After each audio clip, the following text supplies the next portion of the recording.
ṣe mọ̀ pé mo sọ fún wa sẹ́ pé Yorùbá nation sẹ́ a máa gbà by fire by force ni bẹ́ẹ̀ ni mo sọ fún yín ṣẹ́rí èmi máa ń mú update wá fún yín ni bó tún ṣe ń lọ ibi tó kù sí ibi tá a dé ibi tá a ń lọ nípa mo fẹ́ kí wọ́n lọ gbọ́ bí mọ́mí wa Wunmi Lawal ṣe sọ̀rọ̀ yìí pé ẹ wo tẹ bá rò yìí pé Yorùbá ò lè dádúró rírọ́ lẹ pa Yorùbá máa ṣe kí ni ó máa dádúró mo fẹ́ kí wọ́n lọ gbọ́ àwọn lẹ́tà tí àwọn ìyá yìí ti send sí oríṣiríṣi country ẹ̀yin gan alanu mo wá ní òkè kó má jẹ́ mi nìkan jẹ́ kí mo wá fẹ́ èèyàn mi náà kẹ́yìn náà wá gbọ́ kẹ́ ẹ lè fọkàn balẹ̀ pé yes Yorùbá bá ṣe kí ni ó máa dádúró bẹ́ẹ̀ ni mo sọ ẹ jẹ́ ká jọ wá lọ gbọ́ bọ́ ní ṣàlàyé ẹ̀. Ṣòwòrẹ́ ó ṣẹ̀ṣẹ̀ gbé jáde lọ́sàn-án yìí ni pé bàbá T-Pain Lagos State Governor ọmọ àlè Babájídé bàbá ti kú Sanwó Ogbó ó pè bàbá Tinubu ní 213 billion fún company olórí burúkú tó pè ní Alpha Beta commission Lagos State pè bàbá Tinubu ní 213 billion ẹ bèrè yan ọmọ Èkó níbo lẹ́wà ṣé tún sùn lọ́nẹ́ ṣọ́ ti kó ọpọlọ yín lọ́nẹ́ kí ni bàbá Tinubu ń ṣe fún yín tó ń fi 213 bílíọ̀nù kì í ṣe mílíọ̀nù kì í ṣe 213 billion tó ń kọ́lé lọ́wọ́ kí ló ń gbé fún yín ṣé oògùn kòlóòsì ló ń tà fún yín ni àbó ti kọ́lé fún yín tó fẹ́ gbowó ẹ̀ lọ́wọ́ Lagos State ẹ̀yin ọmọ Èkó mo máa ń pè yín ó mà dàbí pé wọ́n ti fi òkun tòbí wọ́n ti fi nà yín lórí tó fi dàbí pé cerebrum yín wọ́n ti kó lọ wọ́n ti kó sawdust sí nígbà tẹ́ ẹ̀ ya wèrè tẹ́ ẹ̀ fa wèrè lọ́yàn nínú owó tó yẹ kó fi kọ́ títì yín tí wọn ò kọ́ títì tí bàbá Tinubu bàbá T-Pain tó yáwó tó fẹ́ fi ṣe Calabar Coastal Road ó lọ yáwó ní o ó lọ yá owó ládùúgbò gbogbo owó tẹ́tí yá ní IMF wọ́n fẹ́ kí àwọn ọ̀ràn dínà wa kó máa wá san gbèsè tá a bá wọn jẹ ṣáà pé ikú máa pa wọ́n dẹ̀ máa da gbogbo owó yẹn lẹ̀ gbogbo owó tí bàbá Tinubu ń gbà tó ń gbé pamọ́ tó fi ń wọ pléènì tó fi ń ra yáàtì Olúwa máa gbà dànù lọ́wọ́ ẹni o tọ́lọ́hun ò bá gbà á jọmọ lọ́wọ́ bíi gúgúrú ẹ̀yin ará mi mò ń sọ fún yín á dàbí ìpè ariwo Ìyá Lawal yìí pọ̀ ọ̀sẹ̀ tó kọjá làwọn amukú mẹ́kọ̀ọ́ tó pera wọn lọ́ba Èkó ọba Nàìjíríà ọba Yorùbá ló ń dádé fún ọmọ Tinubu wọn lọ́kàn lọ́mọ mo mọ̀ pọ́kàn lọ́mọ ọmọ olórí burúkú ni kì í ṣe ọ̀kan lọ́wọ́ Tinubu olórí burúkú bastard ọmọ táwọn mọ̀ bẹ́yà Odúmẹ́go Ojúkú ló ní tẹ wá ń pè lóyè tẹ sọ́jú ọ̀kan lọ́mọ tí ì rí gbogbo ọmọ ilẹ̀ Yorùbá tẹlẹ̀ fún ní oyè ọmọ Tinubu tó ń pa yín tó gbé poverty upon lack wá bá yín tó dejú kalẹ̀ tó jẹ́ kí Fúlàní máa pa yín tí ò sọ̀rọ̀ bàbá Tinubu ò fún yín lómi lẹ́kọ̀ọ́ bèlè ntàṣẹ́ tó máa fún wọn ní Nàìjíríà Ahmed Adékúnlé ò fún yín níná tẹ máa fi ṣe bísínẹ́sì ẹ fẹ́ lọ ta ni ẹ fẹ́ lọ sọ ni ẹ fẹ́ ránṣọ ni kò fún yín o ẹ̀yin ọba wa pàdé ẹ̀pọ̀ pọ̀ ẹ lọ́mọ Tinubu lè fẹ́ gbé ọ̀kan lọ́mọ olórí burúkú o ọmọ tó ti ń fi ìyà jẹ àwọn ẹgbẹ́ ẹ̀ tó ń nà wọ́n nínàkúnà tó ń tọ́ wọn sí wòwò tó ń tú wọn sí wòwò ọmọlúàbí ṣọmọ gidi nìyẹn tó lórí burúkú yín bàbá Tinubu ti gbówó fún yín ẹ ní ẹ̀mí ìbẹ̀rù Ọlọ́run mọ́ ẹ ní ìfòyà Ọlọ́run bàbá Tinubu lè fẹ́ sìn ẹ bẹ̀rù Ọlọ́run tó dá bàbá Tinubu gan tó lè pa bàbá Tinubu láàrin wákàtí kan à ń bèrè kàṣẹ yìí bàbá Tinubu lè ń gbé orílẹ̀ fún ẹ ṣẹ̀ṣẹ̀ fi ìyàwó ẹ̀ jẹ́ Òdùwà bastard nílé Ifẹ̀ Ògúnwùsì Ẹnìtàn ó rí abiyamọ fọjá gbọ̀rọ̀gbọ̀rọ̀ jẹ́ oyè ìyàwó bàbá Tinubu ó pèrè ní kìrìsìtẹ́nì wọ́n ní genocide wà kò pariwo síta wọ́n ló ń pa wá nílọrin wọ́n ń pa wá lọ́yọ̀ọ́ wọ́n ń pa wá lóògùn kò sọ̀rọ̀ sókè ẹ wá pè ní ìyá Oòduà kò ní dáa fún yín àwọn alálẹ̀ ti jẹ́ kó yẹ yín láàárọ̀ o Aláàfin ni o Ògúnwùsì ni o wọ́n ní ká má bú yín tá a bá tiẹ̀ bú yín tá a sọ̀rọ̀ sí yín àwọn alálẹ̀ àwọn baba ńlá baba yín wọ́n máa fi èpè ránṣẹ́ sí yín èmi ni mo sọ bẹ́ẹ̀ o àtàláàfin ni àtògúnwùsì ni mo láwọn baba ńlá baba yín àwọn alálẹ̀ wọ́n máa ṣépè fún yín látọ̀run kì í wá ń ṣèpè nìkan ló máa ṣe fún yín wọn ò ní jẹ́ kẹ́ pẹ́ lórí àpèrè tẹwà yẹn torí ẹ̀ ń forí burúkú ṣe ayọ̀yọ̀ inú yín ń dùn ọ̀gẹ̀dẹ̀ yín ti bàjẹ́ ó ti pọ́n ó ti ń ṣìndé ó ti rà ó ti ń rùn ẹ ló wá ń pọ́n ṣe ni pé ẹ ti ya wèrè ẹni tó ń pa yín ẹni tó gbé bàmíjẹ́ wá bá yín nítorí pé ó ń fẹ́ yín lówó ẹ̀yin rí 10 million 20 million gbà àwọn ọmọ Yorùbá ò rí iṣẹ́ 200,000 ẹ wá ń fún ọmọ bàbá Tinubu wọ́n ti lóun ló máa jẹ Lagos State Governor á túbọ̀ gbọ́bẹ̀ sí àwọn ará Èkó lọ́rùn bàbá ẹ̀ ti pa wá ó ti pa wọ́n sáyé ọmọ fẹ́ lọ dúnbú wọn ṣe ni pé olórí burúkú ni gbogbo ẹ̀yin tẹ̀ ń kì sí àsì bàbá Tinubu àtọmọ ẹ̀ tí Ọlọ́run bá gbé ìyà mẹ́wàá lé bàbá Tinubu lórí ó ti di dandan ẹ̀ ń láti jẹ mẹ́jọ nú ẹ̀ torí olórí burúkú lẹ́yìn náà kì í ṣe olè tó jalè gangan nìkan ló lè ẹ̀yin tẹ́ bá gbà dání tẹ́ni kò ṣe nǹkan kan ó ní nǹkan ṣe gbé bẹ́ẹ̀ ẹjọ́ yẹ ọmọ Ọ̀yọ́ pé kí ló dé tóun náà gbé nǹkan ẹ̀ síbẹ̀ gbogbo yín lè máa rí jàǹgbàjì Ọlọ́run gbogbo yín lè máa rí ìbínú Ọlọ́run tẹ́mi ò bá tiẹ̀ sọ fún yín ṣé ẹ̀mí yín conscience yín ò sọ fún yín ni pé Ọlọ́run rí gbogbo àlùmọ̀kọ́rọ́ yìí tẹ̀ ń ṣe gbogbo ìwà bàjẹ́ tẹ̀ ń wù ilé Ọlọ́run ni mo ti délé nù bọ́n ṣe ń fi ọ̀rọ̀ yẹn tó wa létí mò ń wò pé ǹjẹ́ àwọn èèyàn máa mú ṣe pé kẹ́ ní ìbẹ̀rù Ọlọ́run kẹ́ ní ìfòyà Ọlọ́run kẹ́ ní ìpáyà Ọlọ́run ẹlẹ́yìn ò ní ṣe ìparun ni King Saul ó kọjá àyè ẹ̀ Ọlọ́run ń rìn ó nu tọmọtọmọ ó nu ti ọmọọmọ ìyẹn King Saul of Israel ẹ má rò pé kò lè ṣẹlẹ̀ ní Nàìjíríà o Nebukadnezar kọjá àyè ẹ̀ ó jẹ koríko fún ọdún 7 àṣẹranko tẹ bá wá rò pé ìwà lágbára ju Ọlọ́run lọ mo ní kájọ tọwọ́ bọ̀ Adolf Hitler tó ń pa àwọn Jews ó pa 6 million wọn kò dúró kó gbádùn ẹ o òun gan commit suicide ni so ẹ̀yin ará mi ẹ bá mi fi ètò yìí ránṣẹ́ sí bàbá T-Pain tí bàbá T-Pain bá sá lọ nítorí wọn ló ti jáde ní Nàìjíríà bí ó lọ Ghana ó lọ bá Mahama bí ó dẹ̀ tún padà lọ sí France torí ọmọ àlè ni wọ́n bàbá Tinubu ń kì sí àsì Emmanuel Macron ọmọ tí ò tó ṣe yí ojú mékojú lọ́jọ́ orí wọ́n ń gbọ̀n bí rù bí ejò tán gé nírù àwọn bàbá kẹ́ni mánì ajẹ kẹ́ni máyò ajẹmúni lọ́wọ́ dání bàbá so irun wájú pọ̀ mọ́ ti pàpọ̀ ó ti so wá pọ̀ mọ́ Fúlàní ó ti dáràn ẹ ti wọ gàù bàbá Tinubu gbogbo ń tẹ̀sẹ̀ tí lè fi jó gbogbo ẹ̀ lọ́lọ́ máa tú síta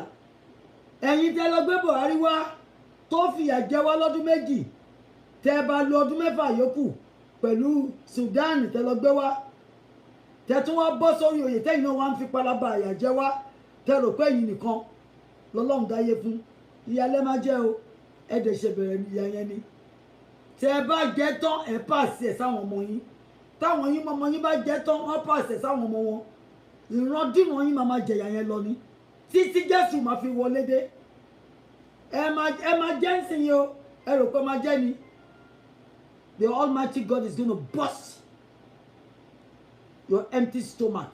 Ọlọ́run máa burst. Gbogbo ń tẹ́ kó jẹ lẹ́lẹ́ máa pọ̀. Èmi ni mo sọ bẹ́ẹ̀ fún yín pẹ̀lú àṣẹ Elédùmarè ni. Bàbá Tinubu, ẹ̀yin gan máa dé ICC, International Criminal Court. Ẹ̀yin ni o, Àpábí oyin ni o. Fẹ́mi Gbàjàbíàmílà yín tá a gbọ́ pé etí lẹ́sìn nítorí pé ó ti gba millions and millions of dollars. Ó lè ló mọ́sẹ̀ ló tọ̀ lórí àpáta bàbá Tinubu. Ẹ̀yin ló ń tẹ̀lé. Fi good example. You are not a good role model. You are not an honorable president.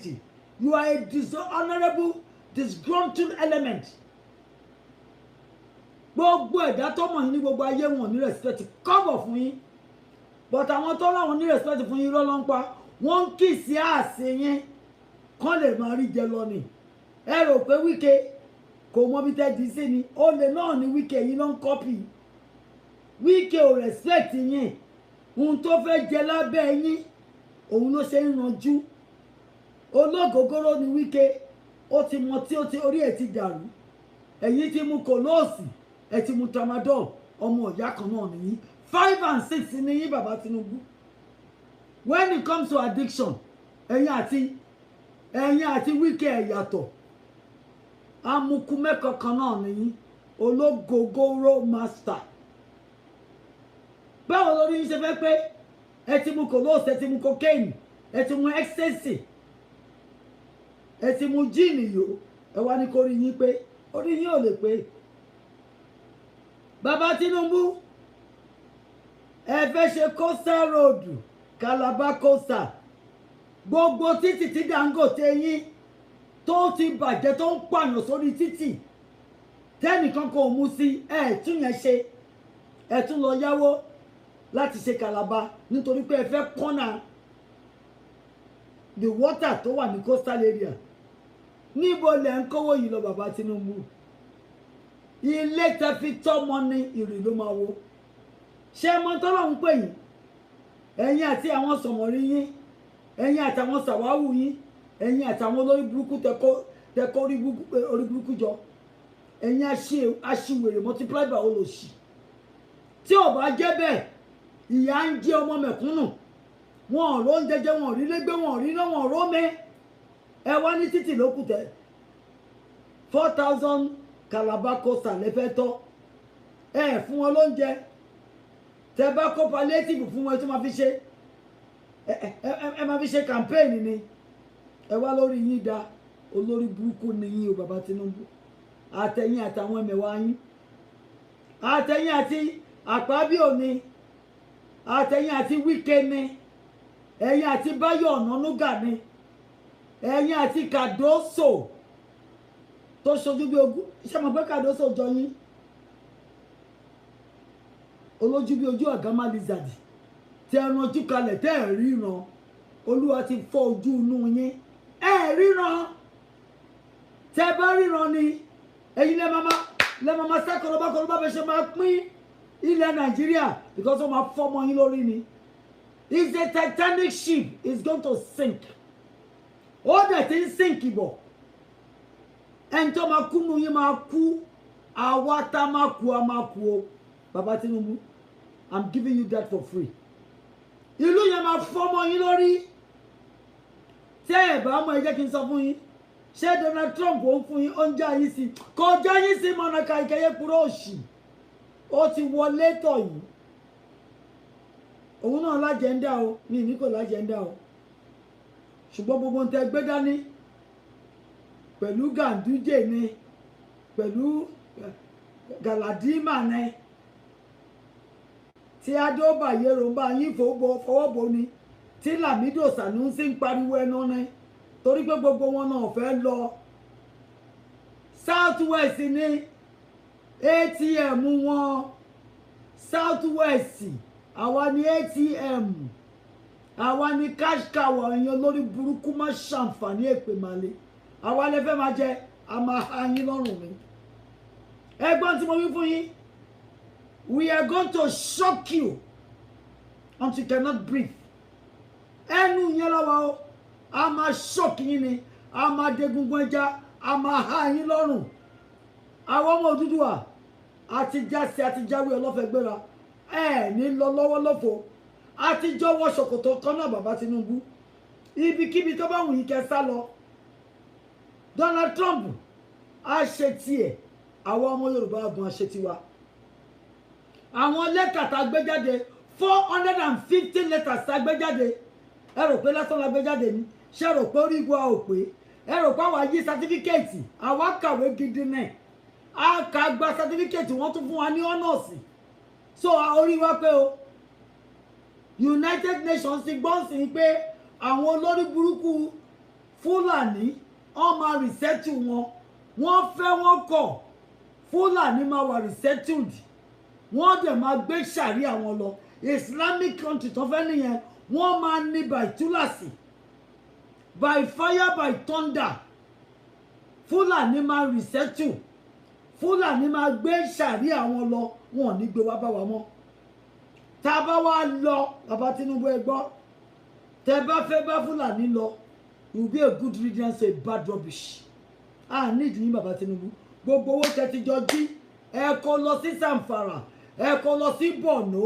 ẹ kó lọ sí Maiduguri ṣé bíbẹ̀ náà lẹ ti ń bless wọn ṣùgbọ́n tí mo fẹ́ sọ fún yín ni pé tán bá bí pọ̀nrí bàbá ńlá bàbá yín re tó bá jẹ́ tòótọ́ ọmọ Yorùbá gidi ni yín ká bá gba Yorùbá Oòduà nation wa tán bá bí pọ̀nrí yín re kẹ́ máa bọ̀ kẹ́ wá dá àràkárà tẹ́ ń dá lórí Nigeria contraption kẹ́ wá bá wa dá ìgbà yẹn lẹ́ máa mọ nǹkan tó ń pè ní ògidì ọmọ Yorùbá á fi ògidì ọmọ Yorùbá hàn yín torí pé ọmọ àlè ni yín mo ti ní kí wọ́n bá mi wá DNA tó máa ṣe fún yín mo ní feelings mo lérò ọkàn mi ń sọ pé Fúlàní ló rèpù yáyé o bàbá Tinubu ẹ wojú mi you cannot be an authentic ọmọ Yorùbá kẹ máa wọ orí burúkú tẹ̀ wù àwọn kan gbé jáde wọ́n láwọn lówó nígbà tẹ́ wọlé orí burúkú owó tẹ́jọ́ ń pín ṣọwọ́ gbọ́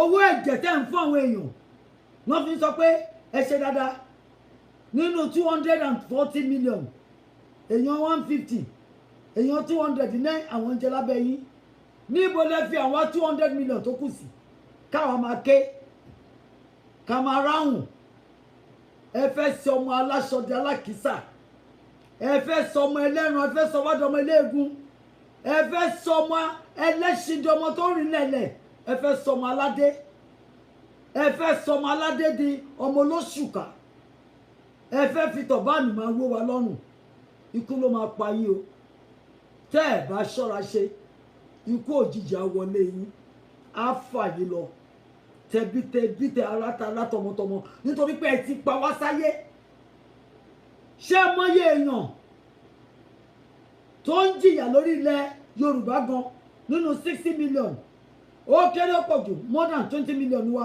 à ń kégbe pé a fẹ́ lọ olórí burúkú yóò dáhùn bọ̀tẹ́ ẹ jẹ́ bàbá ńláyà bàbá Tinubu ẹ ṣẹ̀ṣẹ̀ bẹ̀rẹ̀ ni nínú ìṣẹ́kọ́sí yìí ó máa lé kéńkà ó máa lẹ́tìkẹ́ fún yín tẹ́ bá rò pa bẹ̀rù yín irọ́ ni o èmi ọmọ Wunmi Àmọ̀kẹ́ ọmọ Jẹ́rìn àti Bíṣọ̀mù ọmọ Ibrahim Adéyẹmí mi ò bẹ̀rù yín tán bá bí pọ̀nrín yín re ẹ wá sí Amẹ́ríkà pé wá fèsì mi màá fẹ́ rí yín 1-on-1 ká fojú oníṣọ̀kọ́ra wọn kẹ wá mọ̀ pé gbogbo iná tẹ gbé kárí ẹ̀jẹ̀ Jésù àwọ̀ dànù fún yín ni ájá dànù gbogbo agbára tẹ̀ ń pariwo pé ẹni ẹ jẹ́ ká ríra bàbá Tinubu kẹwọ bàǹtẹ́ yín kẹwọ òǹdè yín kẹ mú ẹ̀jẹ̀ yín kẹ sùnú ẹ̀jẹ̀ màá sọ fún yín pé ẹ̀jẹ̀ ọ̀dọ́ àgùntàn the blood of the new covenant the blood that speaks better things than the blood of Abel òun ni mo jókòó lé ẹ lọ wọ inú ẹ̀jẹ̀ màálùú yín kẹ gbọ́sẹ̀wẹ̀ kọ́ sọ́ndè mọ́ yín nídìí ẹ̀jẹ̀ Jésù àbá gbogbo ẹ̀jẹ̀ mọ́ yín lórí ẹ̀yin olórí burúkú àgbà òṣì akútó kú tí ò kú àrọ̀run kẹ má fi wẹ́ lọ bọ́tẹ́ yọmọ yẹmi ẹ jẹ́ kí n já yín sí o ẹ jẹ́ kí n já yín sí lára lẹ́tà tá a gbé jáde lára lẹ́tà yẹn láti sọ fún wọn yí pé lílọ lọ́lọ́ngbẹ̀ yìí bọ̀ yìí o a ní kí United Nations kó gbé Germany dání already Canada lòun wà lẹ́yìn wa bíi ké bóun mọ̀ pé APC terrorist group ni wọ́n so ó ti bá wa settle yẹn Russia máa wà ń bẹ̀ o Australia máa wà ń bẹ̀ wọ́n máa jókòó wọ́n máa observe wa bá ṣe máa pín ìlú yẹn máa pín Ọlọ́run tí ń bá wa pín wọ́n ní Ọlọ́run méjì bọ̀ ẹyẹ bọ̀ lápò àmọ́ bí a funfun ni bí a brown ni ṣùgbọ́n mi mọ̀ òtítọ́ lọ́lọ́run máa fà jáde a máa lọ lílọ ló ń gbẹ̀yìn àwọn bọ̀yìbọ̀yì olórí burúkú Fúlàní tán láwọn ò ní lọ wa làwọn máa jẹ irọ́ ló pa Egypt ò dé Israeli mọ́nú àgọ́ ń sìn yín Israeli ti jáde ó ti jáwé ọlọ́fẹ́gbéra wọn bí bàbá ńlá ìlú kankan wọn bí wọn re kán ta fẹ́lẹ́fẹ́lẹ́ dọ́dọ̀ Israeli wọn á jẹ yẹn wọn níṣu bó ṣe máa rí fún gbogbo anybody tá a bá gbọ́ Oòduà nation wa nìyẹn tán bá bí pọ̀ rí anybody wọn re kán ta fẹ́lẹ́fẹ́lẹ́ kán wá jó bí ejò tán gé nírù àwa á gé orí wọn bọ́lẹ̀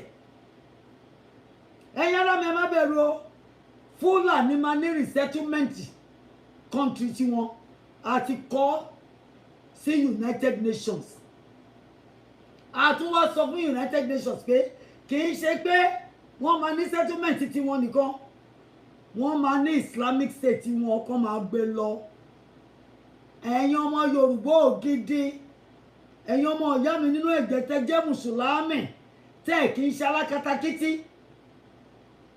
ẹ jẹ́ kí Fúlàní lọ o ìmàlẹ́ ni yín o bọ̀ Fúlàní kọ́ ló mú màlẹ́ wá bá yín o tẹ́ bá rò pé àwọn ọmọ ìyá yín nínú ẹ̀jẹ̀ ni ẹ̀ ń fikú ṣeré nìyẹn o ṣùgbọ́n ìyẹn alákatakítí mùsùlùmí ẹ̀yin ọmọ àlè tẹ́ ní àwọn ìran yín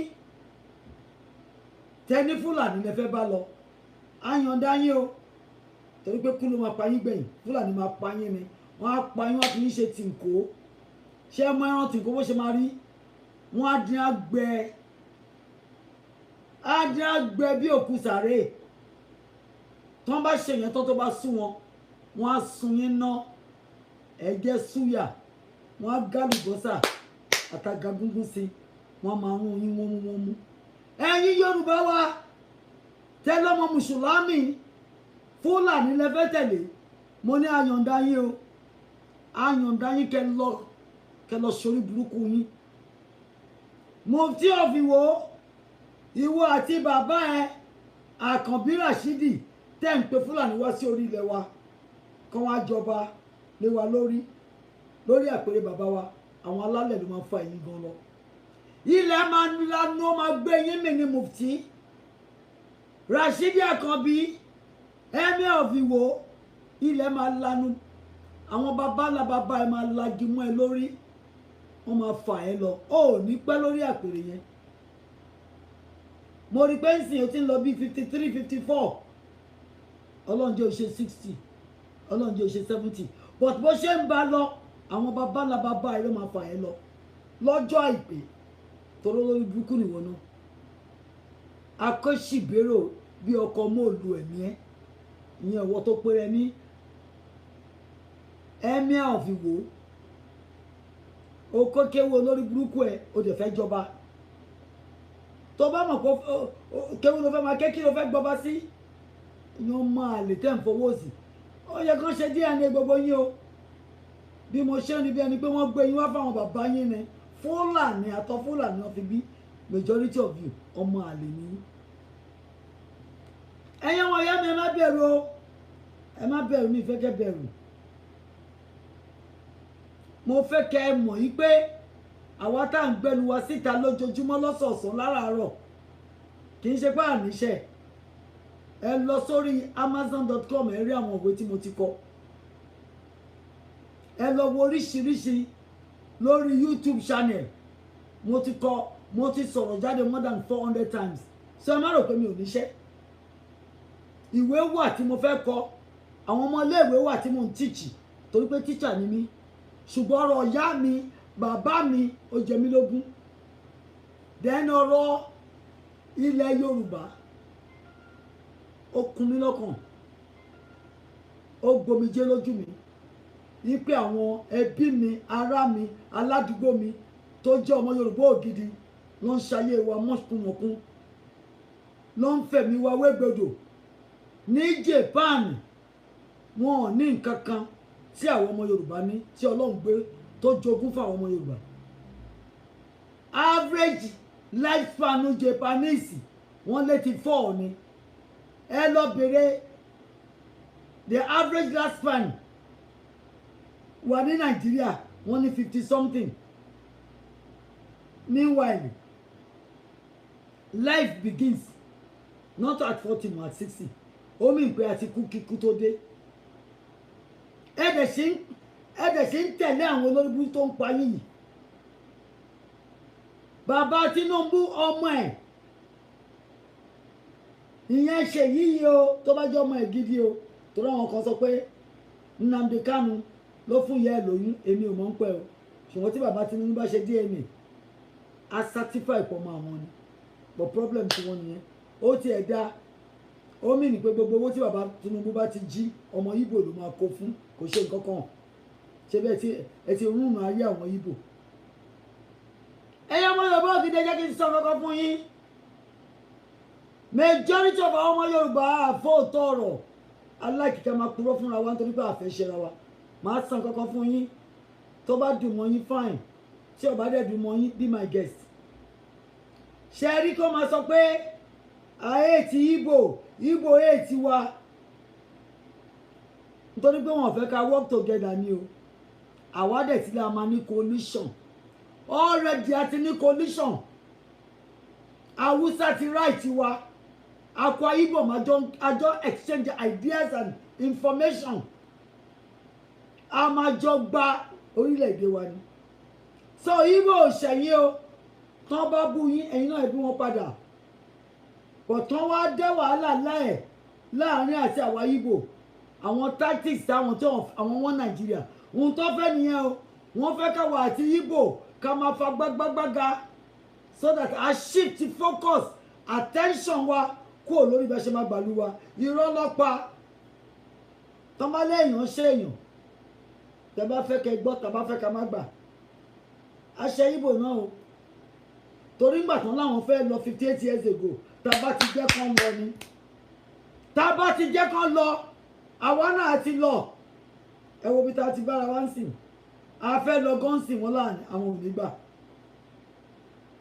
tó bá jẹ́ pé ńgbà tó dúkú alákatakítí ẹ̀ tẹ́ ti jẹ́ kó lọ ni orí wa ti pé láàrin ọdún mẹ́ta pé a lè dúró tí àwa pẹ̀lú Fúlàní ò lè ṣe rí bí tá wà ń sìn tó ń gbórí wa bọ́lẹ̀ tó ń 100 million wọ́n tún pa wá ṣé n tẹ́ fẹ́ nìyẹn ẹ̀yin ọmọ Yorùbá ògidì o ṣé ẹ fẹ́ jókòó ẹ fẹ́ tẹ̀bà ti Fúlàní lọ́rùn àbẹ́fẹ́ sọ fún wọn pé good riddance and bad rubbish ni Fúlàní jẹ́nu ayé yín mo bí yín ni o ẹ fẹ́ ẹ kọ̀ ìlú yẹn máa pín gbogbo èyí tẹ́ jókòó sórí fẹ́ǹsì tẹ́ ẹ fẹ́ lọ tẹ́ bá tàkìtì ẹ má blame anybody o àwa kan ti ṣe tán ẹnu ká gbàlúwa kí n máa tọ́ gbogbo Yorùbá land ní Èkìtì lẹ́nìí Ọ̀fà lọ́la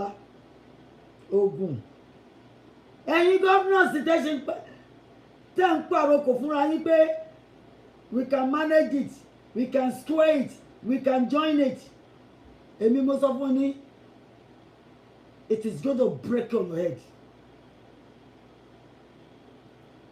Dàpọ̀ Abíọ́dún oníjẹkújẹ onímukúmu oníwàkíwà gbogbo rádaràdà rédèrèdè tó ń ṣe ó ti wọ̀n sí wa o.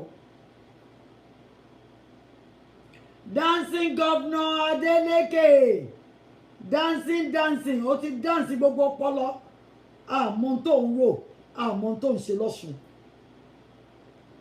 Wọ́n láti kọ lẹ́tà sí yín tó ń bá kọ lẹ́tà sí you are the number 1 man tó máa kọ́kọ́ gbé etí ẹ̀ á ya ó wá ń pariwo ń sìn nígbà tí mo ń pariwo fún yín pé ẹ lọ lo security vote tẹ bá sì gba 1000 vigilantes sí gbogbo nú inú oko ẹ ti bá Fúlàní débì kan ọmọ àlè yín patí lẹ̀ ń ṣe bí olóṣì ẹ̀ ń ṣe patí bí ọmọ tó ń gbẹjọ níjọ́ mẹ́jọ dancing governor tó bá fẹ́ lose weight gym wà ń bẹ̀ jẹ́ ń sọ tí mo lò fún ẹ mo ti lose 15 pounds máa lọ mu túmẹ́ríkì kó máa fi clove sí kó fi ginger lé kó fi sour soup sí kó ṣe wàá lose láláìjó èmi gan láìkí jó inú ilé mi ni mo ti ń jó èmi náà ń jó fún Jésù mo máa ń jó fún Jésù tó yẹ pé tí n bá dénú ṣọ́ọ̀ṣì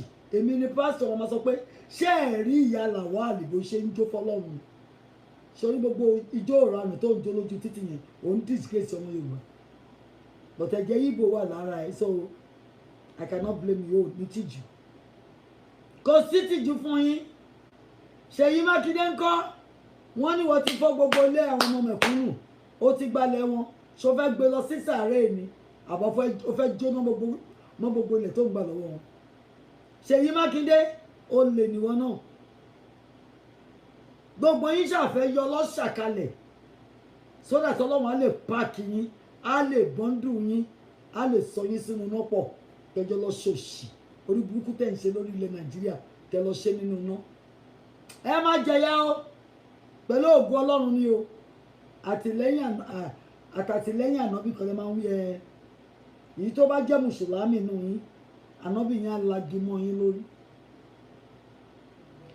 kẹ́ pa 200,000 people fún tó bá tún rí yín ó máa lagi mọ́ yín lórí ni òkò lọ́lọ́run tí wọ́n máa fi fọ́ orí yín bó ṣe fi fọ́ orí àwọn amórítì ní Beth Aaron tó fi dé Azeka ní ilẹ̀ tá à ń pè ní Israel ẹni sùúrù olúwa ó mẹ́yẹ pọ̀ lápò á mú kọjá AK-47 tó máa fi da orí gbogbo yín rú ẹ lọ́ máa lè ní ẹ̀yin ọmọ ìyá mi mo tún gbé mi wá fún yín o àti lọ tán our jailbreak is so imminent than you will ever envisage wọ́n ní 52% wa péré la need láti sáyìn referendum yẹn la máa gbé jáde tá a bá ti ní 52 àbọ̀rẹ́ o Jésù ni o à ń lọ o mo dẹ̀ wá gbọ́ pé àwọn miseducated elite wa ti ń pariwo àwọn fẹ́ Yorùbá nation o mo lè ṣẹ̀ṣẹ̀ bẹ̀rẹ̀ ni ẹ máa sun dúndùn ẹ máa ṣòro mi ẹ máa ṣu púpọ̀ ẹ pariwo táwọn àjùlé ọ̀run tó máa fi fún yín ní 40 ṣé bá a sọ fún yín ṣé bá a wí fún yín ẹlẹ́ẹ̀ní gbọ́ a pariwo ẹlẹ́ẹ̀ní gbà Yorùbá nation yẹn tẹ́ ẹ̀ bá ṣe ìdá Fúlàní ló máa gbórí yín bọ́lẹ̀ èmi tí mo sọ bẹ́ẹ̀ rí tẹ́ bá lẹ́ẹ̀ní lọ Fúlàní lẹ sì fẹ́ bá ṣe mo pa láṣẹ lẹ́nìí àsọmọ láṣẹ I'm an oracle of the living God. And according to Job chapter 22 verse 28, Ọlọ́run ní declare a thing, ọmọ mi, sọ̀rọ̀ jáde káṣẹ́gun, mo pàṣẹ lẹ́nu ẹ̀sọ́mọ aláṣẹ, gbogbo èyí tẹ́ gbọ́rùn sí wa, ẹsẹ̀ sí wa lọ́rùn, tẹ́ láàní lọ́sẹ̀, mo ní mo pàṣẹ, mo sọ̀rọ̀ jáde àṣẹ́gun, pé gbogbo yín lọ́wọ́ máa mú lọ one by one, a máa sọ òkò náà lé yín lórí ẹ̀ẹ́dẹ̀ máa wó lulẹ̀ ó di kán gbogbo yín ni o àti mílíọ̀nì àti bílíọ̀nì yín àti sínétọ̀ àti house of rep tẹ́lẹ̀ ẹ̀ ní jẹ́ ká lọ sẹ́ orí àpèrè yìí lẹ fẹ́ jókòó sí mo lọ́lọ́ máa yí àga mọ́ yín nídìí ni o táwa bá máa fi lọ afárá ti dá kó afárá tó dá ti gorí òkè àti lọ́mọ̀nàkà yìí tẹ́ bá fẹ́ já sínú Atlantic Ocean be my guest tí mi bá fẹ́ commit suicide yín it is all well tí mi bá máa gbé AK-47 tó máa commit ara kiri bí ìta ni Adolf Hitler ti pa 6 million Jews Ọlọ́run superior òun lòun ní blue blood òun lòun ní green blood ó pa 6 million but he did not live. He did not live to tell the story. Ó commit suicide ní. So gbogbo èyí tẹ́lí ká máa lọ tẹ́níyà yẹn máa jẹ wá ní ká jókòó kẹ́ gbẹ́sẹ̀ sí wa lọ́rùn kẹ́yìn máa wá lọ tẹ́ bá kúrò ní Israeli kẹ́ lọ sí Germany ẹ tún gba France lọ ẹ lọ síbo Saint Lucia ẹ máa ṣe patí ẹ máa jóyè àwa máa ráhùn a máa ké fún yín mo ní the end has come. It is not going to be business as usual. Why? Because Yoruba Global 1000 Sheriff is in town. Ṣẹ́gbọ́n tí mo wí Yoruba Global 1000 is in town. It is not going to be business as usual. Àtẹ̀sí tẹ̀sẹ̀ bọ́ ṣòkòtò kan náà. Àti bàbá Tinubu ni o. Àtẹ̀yìn tó kù ẹ̀yìn sàn gbé tó ẹ̀. Tẹ̀lé àní lọ àti jọwọ́ ṣòkòtò kan náà. Àwa la máa fà mọ́ yín ya lára lẹ́pẹ̀rẹ̀pẹ̀. A máa fà ya ni àwa Yorùbá Global. Àti pé gbogbo àgbáyé sí yín. Wọ́n máa wá sí orílẹ̀ Nàìjíríà yẹn. Wọ́n máa bá wa pín. A máa pín. Fulani Resettlement Initiative ó ti dọ́dọ̀ United Nations. Ó ti dé State Department of the United States of America. Ó ti dọ́dọ̀ Germany o. Ó wà lọ́dọ̀ Slovenia. Àwọn Nkan of Canada ti gbà o. A sẹ́yìn sí PLO pàápàá torí mi PLO ọ̀rẹ́ yín ni. PLO Lumumba náà ní lẹ́tà wa lọ́wọ́. Àwọ̀ pàwọn eléyìí ò kì í ṣàmùkù mẹ́kọ̀ọ́. Wọ́n ń ṣàṣìwèrè bíi Sàràkí. Wọ́n kì í ṣàpànìyàn bíi bàbá Tinubu. Wọ́n ní jẹ́ oníjẹkújẹ bíi Ọbásanjọ́ ọmọ Joseph Oyejekwe. Ajẹlójú onílé jẹ lójú àlejò. Ọmọ àlè tí bàbá ẹ̀ ò kọ́. Ìlú ló máa kọ́ ẹ. Bàbá Ọbásanjọ́ ẹ jẹ bàbá ńláyà. Gbogbo mọ́kùnmọ̀kún rádaràda tẹ bá wà l'Amẹ́ríkà pedophile ló máa pè yín. Wọ́n á ti pè yín ní rapist. Ẹ̀yin kan náà lẹ ń bá àwọn ọmọ yín sùn. Ẹ̀yin bàbá òṣì tẹ́ ń gbóṣì wá sórí ilẹ̀ wa tẹ́ ń jẹ́ k'Ọlọ́run máa bínú sórí ilẹ̀. Gbogbo ẹ̀jẹ̀ tí gbogbo yín ta sílẹ̀ ó máa ké lórí yín ni tẹ́ máa fi jáde láyé. Ẹ ní sùn ẹ ní nísinmi ewé ojú omi ni yín ẹ ní nísinmi èmi tí mo sọ bẹ́ẹ̀ fún yín rè ẹ lè nísinmi. Tẹ́ ẹ bá wá rò pé gbogbo ohun tí mo ń sọ yìí àsọdànù ni àti bí oṣù kan mo ti sọ fún yín pé Donald Trump ń bọ̀ ó ti dé ó ṣẹ̀ṣẹ̀ bẹ̀rẹ̀ ní. Mo mọ̀ pé àwọn secret agent ń gbọ́ wa wọ́n dẹ̀ ń ṣọ́ mi mo like ẹ̀ bọ́n ṣe ń ṣọ́ mi so that wọ́n ní jẹ́ kẹ́ mú mi balẹ̀. Ẹ ti lọ sí Sokoto ó kù Borno ó kù Niger ẹ máa dé Kano ẹ máa lọ sí Kaduna o. Gbogbo ibi tí Boko Haram tó sápamọ́ sí. Dear President Donald John Trump, go there and evacuate them. Ẹ̀yin ọmọ Yorùbá gidi ẹ bá mi pè síta pé kàn lọ sí Borno kàn lọ sí Niger kàn lọ sí Zamfara kàn bá mi lọ sí Kano Kaduna kàn bá mi gbé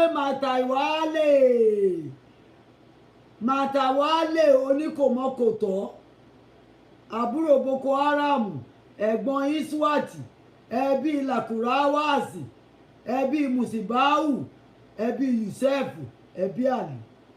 Ẹ bá wa gbé Màtàwálé apanimáyọ̀dà ọ́fíìsì ẹ̀ náà ti ń pín ransom o tẹ́ bá gbé Màtàwálè tán ẹ gbé Gàládímà olórí burúkú kan náà ni òun ló ní Ìlọrin ò ní jẹ́ ti ọmọ Yorùbá ẹ gbé ẹjọ́ El-Rufai ò lè lọ lọ́wọ́ òfo wọ́n á bẹ̀ wá jail tó jẹ́ size ẹ wọ́n ní fẹ́ sí too big a jail size ẹ ló máa fún ẹ. Isa Pantami ó máa délé ẹjọ́ ó máa kàtáyà. Isa Pantami, you are going to International Criminal Court. You are a criminal. All the people you have handed NIN number to, you are going to identify them whether they were part of Nigeria. Olórí oko igbákejì bàbá tí pain, bàbá tí trouble, tí chaos, tí calamity, bàbá tí genocide, bàbá tí rubbish. Kasim Shettima, former governor of Borno, now second in command in Nigeria. You are a criminal, oh. You are a terrorist enabler. You are Boko Haram, the ISWAP, the Lakurawa's patron. Therefore, you are a criminal. Criminal is in your DNA.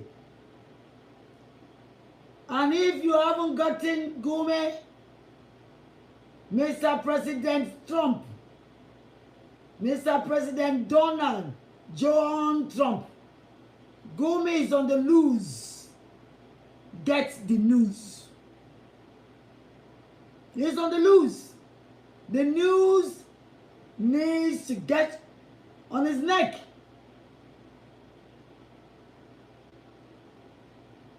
So Gume is a fugitive now, but you can catch him. If he's not in Turkey, it could be in Syria, because Saudi Arabia will not allow him, will not accept him, will not honor him. But I believe he may be in Turkey. Ask Turkey to deliver him. Ẹ̀yin èèyàn mi, ẹ pariwo síta. Isa Pantami apànìyàn ni o. Ó ti há NIN láwọn Fúlàní tó wá láti Niger, Libya, Senegal. Gbogbo àwọn tí ò bá yín tán náà ti kó wọlé. Àwọn tó dẹ̀ kó wọlé wọ́n ń pa yín ni. Ṣáwọn tẹ́ fẹ́ bá ṣe nìyẹn. Ṣáwọn tẹ́ fẹ́ bá ṣe nìyẹn dá mi lóhùn èèyàn ọmọ Yorùbá ògidì. Èmi ò ní kankan nù wọn bá ṣe o. Ní èètì wọn kán tọwọ́ wọn bá ṣọ ni kán jókòó sáyé wọn kí gudugudu méje yàyà mẹ́fà máa ṣẹlẹ̀ sí wọn. Our jailbreak is imminent.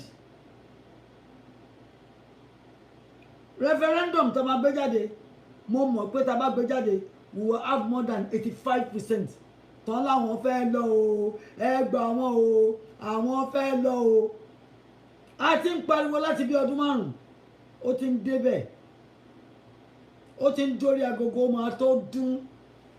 A máa pín ọ̀nà méje la ní kí United Nations pín wá sí. Àwọn Fúlàní kọ́ máa gbé sàrí àwọn lọ, àwa ò ní ìdí ẹ̀. Àwa ò ní ìdí ẹ̀ o. Kí n tó máa lọ jẹ́ kí n tún sọ yìí fún yín ẹ̀yin ará mi. Ẹ ní kí ló dé tí mò ń pariwo bàbá Tinubu yìí? Ṣé mi ò rẹ́lòmíì ni? Orí àwọn Yorùbá ní orí lẹjá tí ń bàjẹ́. Bàbá Tinubu lolórí yín Nàìjíríà ń sìn yìí. Olórí burúkú ni. Orí wọn ti bàjẹ́ ó ti ràn. Bàbá Tinubu gbé VAT tax. Ó gbé lọ sí ilé ìmọ̀fin. Wọ́n dẹ̀ náà reach conclusion consensus. Wọ́n reach memorandum of understanding. Wọ́n gbélé bàbá Tinubu lọ́wọ́. Ọ̀tọ̀ ní nǹkan tí bàbá Tinubu gbé jáde nínú gazette o. Ṣé mo sọ fún yín pé fraudster, felony, ni bàbá Tinubu ń perpetrate. Bàbá Tinubu is a fraudster, is a criminal. Àwọn tó bá wọn yí Akpabio fẹ́ ṣàlùmọ̀kọ́rọ́ yìí kó gbé mi jáde. That is not the way the law works. Ó yẹ kọ́kọ́kọ́ bring àwọn olórí burúkú tó change nǹkan tí ò yẹ kó change nínú gazette kan lọ fojú kan ilé ìjọba ni. Ọ̀daràn ni wọ́n, ẹlẹ́wọ̀n ni wọ́n. Ó kéré pọ̀ jù ọdún méje ló tọ́ sí gbogbo wọn. Bàbá Tinubu tó wá ń dára kára àti ilé ní kẹfìwé lẹ̀ ó yẹ kẹ́ resign. You are a criminal personified. You are a criminal extraordinaire. Ẹlẹ́wọ̀n pọ́nbélé ni yín bàbá Tinubu. Ẹ̀yin ló yẹ kó máa pè ní the mother of all criminals. Ẹlẹ́wọ̀n gidi ni yín. Tẹ́ ẹ̀ bá ti ṣe ẹ̀wọ̀n Amẹ́ríkà ẹ máa ṣe ẹ̀wọ̀n International Criminal Court nínú iṣẹ́ ìbábọ̀ yìí torí ògidì ọmọ àlè ni yín.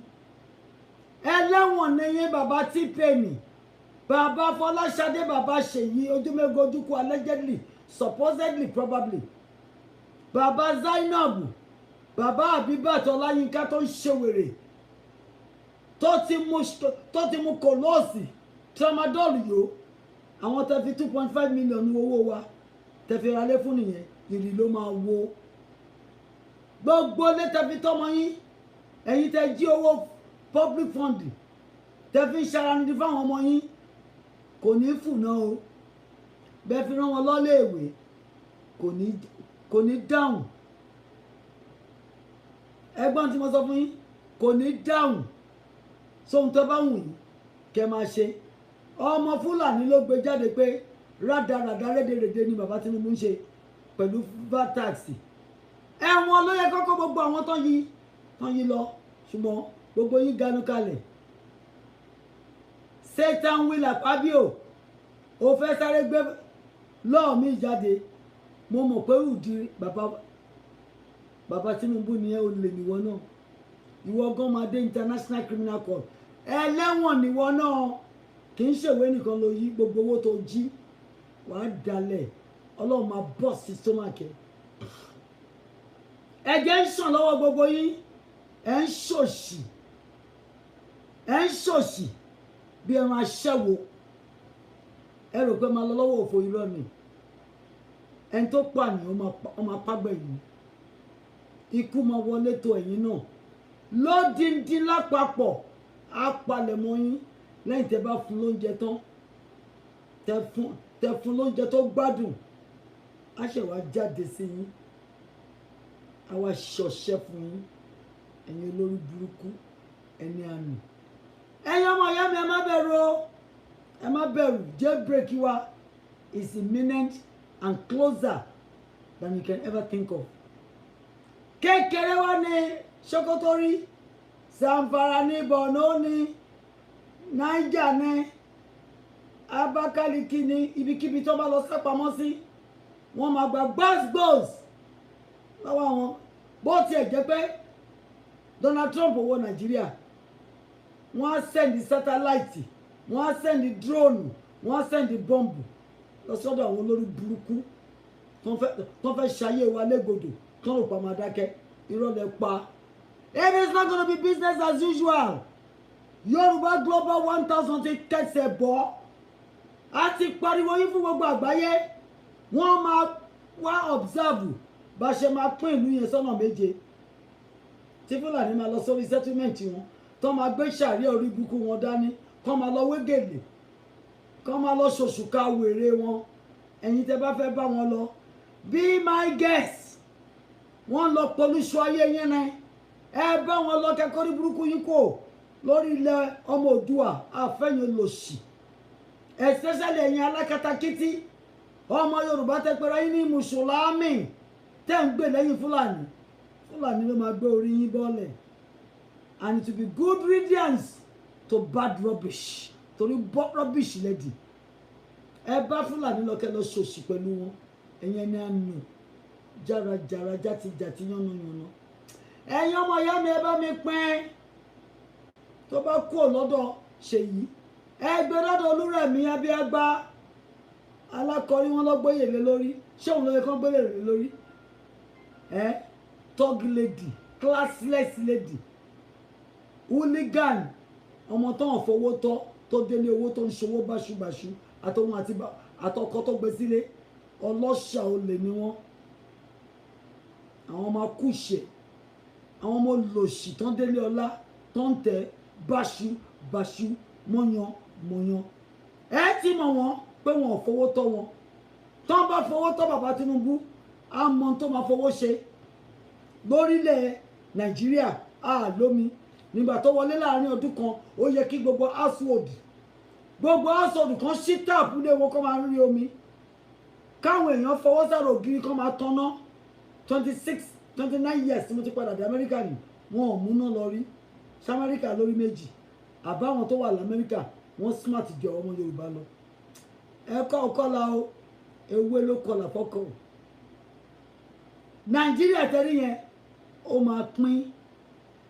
èyí náà ti rí ohun tí a mú wá fún wa lénìí ẹ bá wa like ẹ bá wa share ẹ bá wa subscribe sí orí Òjíṣẹ́ TV ẹ bá wa tẹ notification bell sí àtàwọn bá tún mú àwọn àkọ̀tun wá fún wa ẹ̀yin lẹ́ ò kọ́kọ́ máa rí títí di ìgbà tá ò tún máa pàdé lórí Òjíṣẹ́ TV ó dàbọ̀.